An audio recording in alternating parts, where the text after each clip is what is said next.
Šteta od poplava 2014. godine iznosila je 1,7 milijardi evra, a poginulo je 57 ljudi. Savski nasip od poplava brani više stotina hiljada ljudi, a svedoci smo da se struka i zakon ovde ne poštuju i ne važe.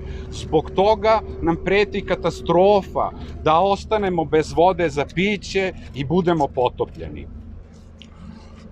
Ohrabruje nas da je Stranka slobode i pravde prepoznala nelegalnu gradnju na Savskom nasipu kao jedan od velikih problema prestonice i da se svi objekti ovde sazidani moraju ukloniti podhitno. Naime, ti ljudi koji su sazidali ovde vikendice su uticajni i moćni pojedinci za koje zakoni ove države očigledno ne važe. Oni su sazidali vikendice iznad ovde, kada vidite ispod ove zemlje se nalaze cevi, to su ovako široke cevi, svuda kilometrima. Iz tih cevi podzemnih se izvlači voda koju onda potom pijemo mi svi ovde Beograđani. Ti alavi, bahati primitivci, među kojima su Tomislav Nikolić kao bivši predsednik Srbije i osnivač SNS-a, su sazidali ovde vikendice gde ispuštaju svoje fekalije, otrovne materije. Oni drže tu parkinge gde se motorno ulje iz tih automobila, antifriz, slivaju u podzemne vode koju mi svi pijemo. Osim Tomislava Nikolića, ovde i drugi moćni pojedinci imaju kuće. Među prvima je Tomislav Nikolić sazidao nelegalnu vikendicu, ali i SNS ministar Milan Bačević. Pored njega tu je vikendicu ima i predstavnik, poslanik PUPS Aleksandar Jovanović, ali i ujak od Aleksandra Šapića. Ovde vikendice ima i Čume, zaštićeni svedok i estradne zvezde kao što je Đani. Ovde na Savskom vlasnici nelegalnih tih objekata izbušili su sve reni bunare da bi krali vodu i struju. Na takav način je ugroženo vodosnabdevanje prestonice. Policija i nadležni sve to ravnodušno posmatruju. Mi smo od 2014. do sada nadležnima podneli više od 1000 prijava.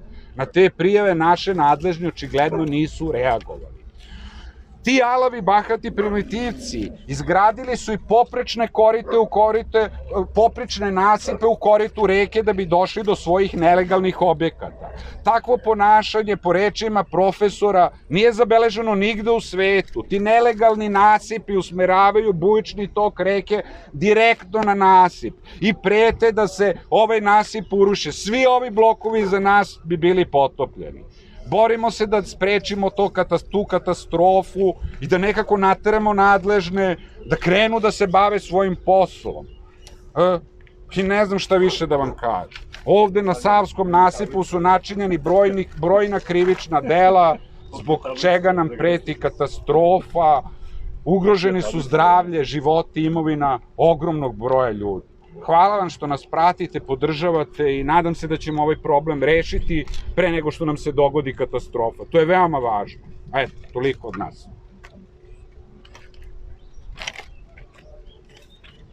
Želim pre svega da kažem da ovi ljudi koji su bili aktivisti svih ovih godina i svašta prošli u svemu tome nose najveće zasluge što ova tema uopšte postoji u javnosti i čega smo postali svesni svi kao Beograđani.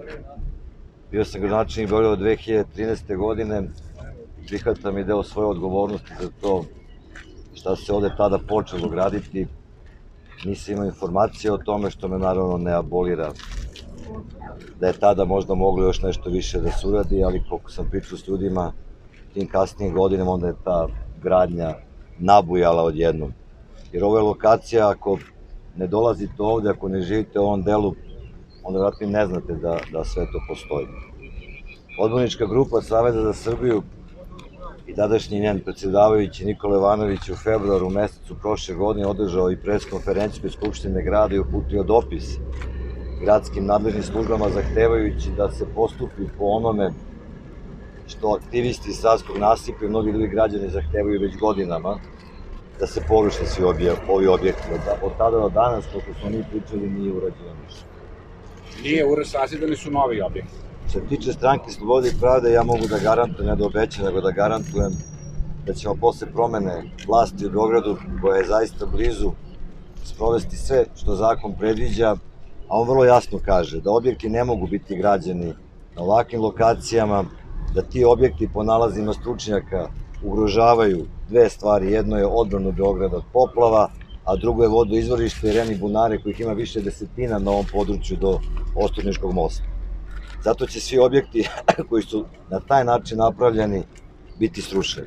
Mnogi kažu da kako ćete srušiti ne znam koliko stotina objekata. Nema nikog jačeg od države, država mora da sprovodi zakone, ne može da postoje razlike među građanima, da li su neki bogatiji, uticajniji, moćniji. Ako krše zakon, taj zakon mora da se sprovede. I verujte mi ćemo ga zaista sprovesti.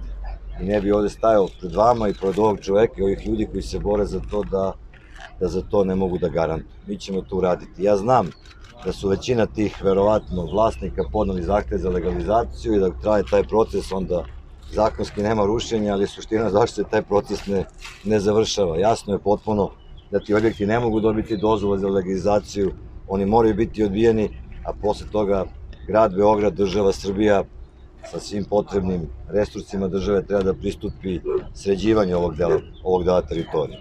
Naravno, ovo je i nešto što je veliko bogatstvo za Beograd. Mi smo već počeli da razmišljamo i razgovaramo sa kolegama kako to sutra da zaista bude korist Beograđana, kakvi parkovi tu mogu da se naprave, kakva šetališta, kakvi sadržaji za decu, a to sigurno nisu vikendice, nisu restorani, nisu baloni za fudbal i sve ostalo. Dozvolite mi da kad sam već ovde pomenem i činjenicu na što danas liči Savski kej i ošte kejevi u Beogradu. U vreme kad sam bio gradonačelnik izborili smo se da automobili ne mogu da se voze po kejevima i da se parkiraju. Umeđu vremenu je broj splavova toliko narastao i to je jedna stvar koja mora da se reši. Ne možemo da dozvolimo da šetamo pored reke da reku ne vidi. Mora se naprave jasni kriterijumi na koliko metara može, da ne mogu da ljudi prave stambene zgrade na splavovima, da time zaklenju potpuno reku. To će biti stvari koje će se regulisati. Ja znam da mnogima danas to deluje nemoguće, a verujte, vidjet ćete da je to u vrlo kratkom roku sve može da se dovede i uskladi sa zakonom i sa interesima Beograđana. Sa koje pozicije u budućnosti? Ko? A vi? Ja ni se jedna, ako mene pitate konkretno, pretpostavljam pitate da li se kandidat za gradonačelnika, neću. S obzirom da pričate Neću, ali govorim da će ova stranka i ovi ljudi sutra biti vlast u ovom gradu. I sa nekim drugim, naravno, političkim organizacijama koji su spremni da sarađuju na tome da od ovog grada napravimo ono što on zaista zaslužuje, a što je, nažalost, u poslednjih 8-9 godina uništavano. Mi svi smo svesni, ljudi prave istoriju od sebe i prave Beograd po svojoj meri i grade ga od sebe. Mi to moramo da vratimo u normalu i da nastavimo razvoj Beograda kako se on razvijao prethodnih svih decenija. Dobro, mnogi bi vam sada rekli da ste se kasno setili ovih ekoloških problema, to su inače teme na koje se sad svi pozivaju, gotovo svi iz opozicije. Evo, iz vlasti kažu isto da su ti ekološki protesti politizovani. Šta vi kažete?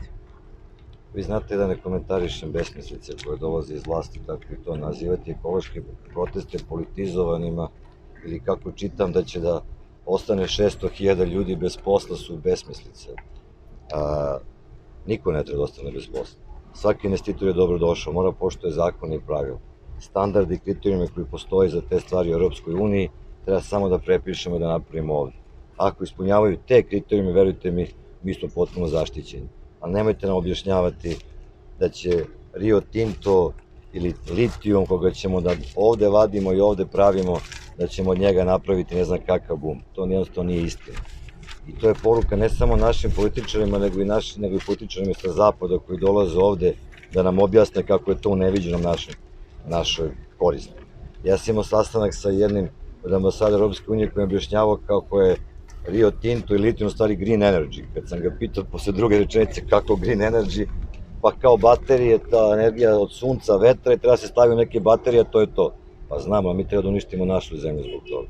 Ja sam siguran da svaki ekološki problem može da se reši ako je investitor spreman da uloži dovoljno novca. To će država da se pobrine. Da napravimo način kako ćemo da razvijamo ovu zemlju, ali da je ostavimo da postoji za generacije koje dolaze iza nas. A prihvatam vašu kritiku da su opozicijne stranke u većini kasno počele da se bave s ovom tematikom, bavimo se milionima stvari, prihvatam da je trebalo ranije da ovu energiju koju sada pokažemo građanima Srbije. Da li ova zajednička konferencija je možda neka najava neke buduće saradnje na izborima ili ste se prosto samo... Evo, ja bih htio da kažem odmah, pošto tako to dosta vidim, ljudi se zabrinulo danas, vidim na stranici, da budu opušteni svi naši pratioci. Savski nasim je neformalna grupa građana, bavimo se ovim volonterski, nemamo račun, nismo registrovani, sve radimo zbog toga što nam je stalo do Beograda i Srbije. Borimo se da sprečimo katastrofu pre nego što do nje dođe, zato što i vi novinari ste itekako odgovorni zbog čega je do ovoga došla. Naime, 2000, kad je ovo započena gradnja, novinari o ovom problemu uopšte nisu izveštavali. Veliki broj intelektualaca o ovome ništa ne zna. Upravo zbog toga smo oformili stranicu Savski nasip i krenuli da pišemo. To traje već 8 godina, trenutno nas prati 100.000 ljudi i kada smo došli do tog trenutka, onda ste se okupili i vi novinari, političari, što je dobro i ja se nadam da ćemo zajedno uspeti da rešimo ovaj problem, a ne da čekamo katastrofu pa da pravimo neke spektakularne emisije kako smo se podavili. Jer opet navodim reči naših profesora, ovakvo ponašanje ne postoji nigde na planeti Zemlji. Da neko zida nelegalno na vodoizvorištu, nastanjuje se na vodoizvorištu, to ne postoji nigde. Svuda u svetu bi momentalno izašla policija, ne samo da bi ih uhapsili, nego bi ih momentalno procesuirali. Ukoliko možda ne znate, 1993. godine je došlo do poplava u Americi kada su zbog velikih kiša nadošla reka Mississippi. Jedan nadležni je dobio države zaduženje da uradi nešto, da postavi neke džakove. On to nije uradio. Zbog toga se izlila reka Mississippi i potopljene su njive. Zbog tih njiva potegnut je veliki proces, sudski, jer je šteta bila velika. On je osuđen na zatvorsku kaznu. Verovatno ne znate kolika je ta zatvorska kazna, ali ja ću vam reći. On je dobio doživotnu kaznu zatvora i danas se nalazi u zatvoru. Hvala. Izvolite ako imate još neka pitanja osim Maja. Gospodine Đilas, ko je neodgovorniji za ovo? Šapić, Vesić, Brnabićka?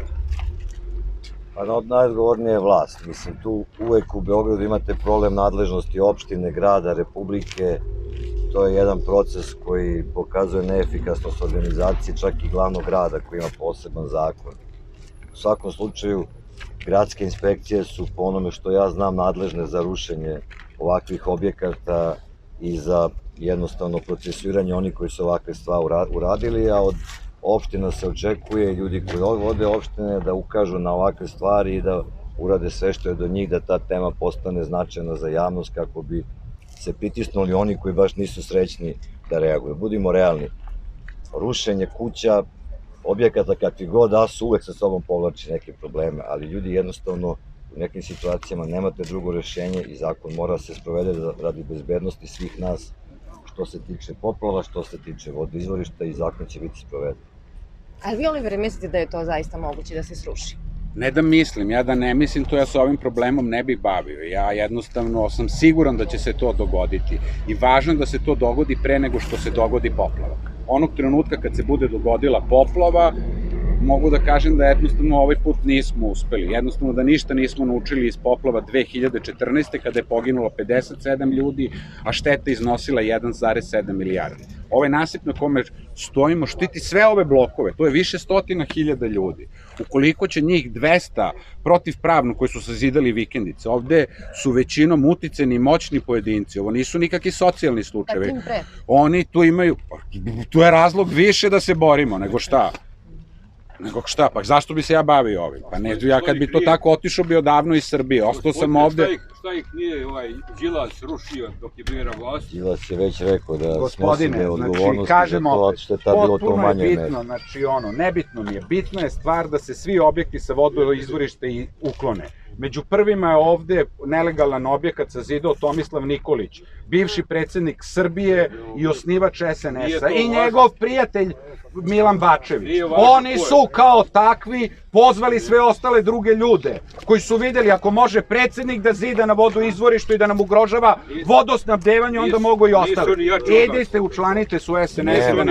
Nemojte tako, lako. Nisu oni jači od nas, više Prihvatam nas. vašu. A ja mislim da moramo da se izborimo, ne smemo da dozvolimo da se Ali ako mi radimo podavimo. to već 8 godina, ne vjerujem da ćemo uspjeti. Pa ja sam... Mora nas biti više. Biće nas više, pobedit ćemo, siguran sam. Hvala To vam i- puno.